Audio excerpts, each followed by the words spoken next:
अध्याय 4 गलत सपनों की फैक्ट्री। उस रात कमरे में अजीब सी धुंध थी। डरावनी नहीं, बस ऐसी जैसे कोई कहानी पर्दे के पीछे तैयार खड़ी हो। आरुष ने नोटबुक खोली। सूरज में 3 किरणें थीं। चौथी जगह खाली थी। पन्ने पर लिखा आया, आज सपनों की बारी है। आरुष की आंखें चमक उठीं। सपनों की? नोटबुक ने लिखा, सपना वह रास्ता है जो आंखें बंद होने पर खुलता है, पर हर रास्ता हर यात्री का नहीं होता। तभी कमरे में नीली, बैंगनी और चांदी जैसी धुंध भर गई। फिर लंबी सीटी सुनाई दी। टूं। आरुष ने पलक झपकी। वो एक बहुत बड़ी फैक्ट्री के बाहर खड़ा था। दीवारें धुएं की थीं, खिड़कियां चांदनी की। दरवाजे पर लिखा था, स्वप्न निर्माण केंद्र, dreams packed fresh every night. नीचे छोटी लाइन थी, कृपया अपना सपना पहचान कर ही ले जाएं। अंदर बहुत हलचल थी। छोटे ड्रीम वर्कर्स इधर उधर भाग रहे थे। किसी के सिर पर तकिया टोपी थी, किसी की जेब से सितारे गिर रहे थे। कन्वेयर बेल्ट्स पर रंगीन पैकेट्स चल रहे थे। एक वर्कर चिल्लाया, किसी ने हाथी को बैले वाला सपना भेज दिया है। दूसरा बोला, और मछली ट्री क्लाइंबिंग ड्रीम लेकर शिकायत कर रही है। सचमुच एक मछली पानी से भरे बोल में लैडर पकड़े बैठी थी। सपना अच्छा है, मछली बोली, पर मेरी फिन्स कंफ्यूज्ड है। थोड़ा आगे एक गाय कार्डबोर्ड स्पेस हेलमेट लगाए खड़ी थी। मूं, उसने कहा, मुझे स्टार्स गिनने हैं। एक तोता कोने में बैठा था। उसके सामने बोर्ड था, आज का सपना, बिल्कुल चुप रहना। तोता बहुत कोशिश कर रहा था। फिर अचानक बोला, मुश्किल, बहुत मुश्किल, मेरी चुप्पी भी बोलना चाहती है। आरुष हंस पड़ा। तभी एक छोटी लड़की आई। बालों में पेंसिल्स, आंखों पर आधे चांद जैसे चश्मे और कोट पर tag, miss Nindika, senior assistant, dream sorting department. आप कौन? उन्होंने पूछा। मैं आरुष हूं, नोटबुक मुझे यहां लाई है। ओह, मिस नींदिका बोली, नोटबुक वाले यात्री, कृपया किसी भी सपने पर पैर न रखें। कुछ सपने बहुत गुदगुदे होते हैं। आरुष ने पूछा, यहां इतनी गड़बड़ क्यों है? लेबल्स उलट गए हैं, मिस नींदिका ने कहा। सपने अच्छे हैं, पैकेट्स भी अच्छे हैं, पर वे सही लोगों तक नहीं पहुंच रहे। तो गलत सपना बुरा होता है? नहीं, उन्होंने कहा।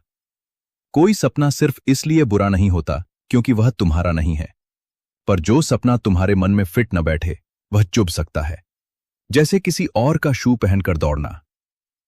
वे एक हॉल में गए। अधूरे, उधार और गलती से बदले सपनों का विभाग।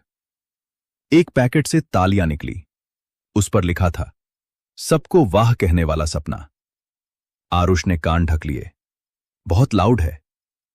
फिर एक शांत पैकेट था, चुपचाप अपने मन में मुस्कुराने वाला सपना। उससे मिट्टी की खुशबू आई। उसमें एक रास्ता था जिसके किनारे पेड़ थे और पेड़ों पर किताबें उग रही थीं। तभी अलार्म बजा। इंपॉर्टेंट पैकेट मिसिंग, एक वर्कर चिल्लाया। नेम? आरुष। मेरा? आरुष ने पूछा।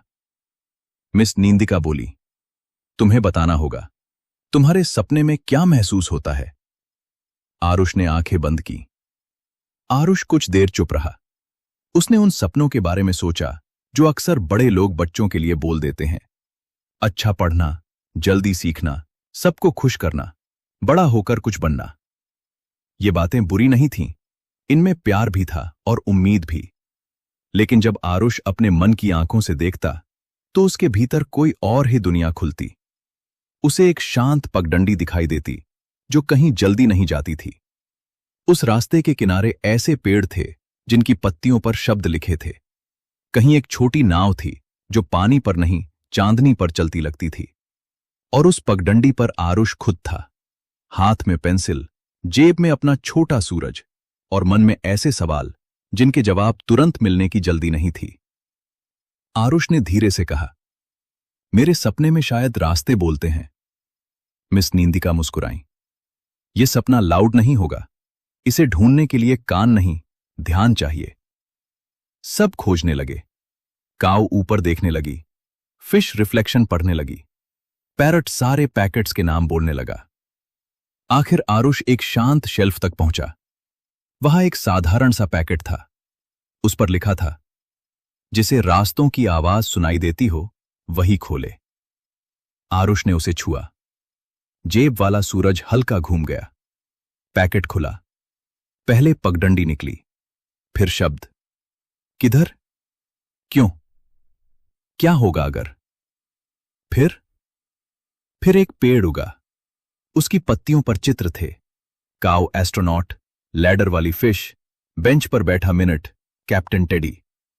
और एक आवाज आई, कहानी वहीं शुरू होती है जहां सवाल डरता नहीं। आरुष ने पैकेट को छाती से लगा लिया। ये मेरा है। मिस नींदिका ने धीरे से क्लैप किया। फाउंड। फिर उन्होंने गाय का सपना बदलकर किया। रात में सितारे गिनने वाली गाय। मछली को मिला, पानी में पेड़ों की परछाई तक तैरना। तोते को मिला, कभी बोलना कभी सुनना, दोनों का सपना। मिस नींदिका ने आरुष से कहा, सपना बदलना सपना छोड़ना नहीं होता, कभी कभी उसे अपने आकार में सिलना होता है। नोटबुक खुली। ड्रीम पैकेट से रंगीन रोशनी निकली। रास्ते की मिट्टी, पत्तियों की हरियाली, सवालों की चांदी, कहानियों का नीला रंग। रोशनी सूरज में उतर गई। चौथी किरण, अपने सपने का रंग। मिस नींदिका ने पैकेट आरुष को दिया।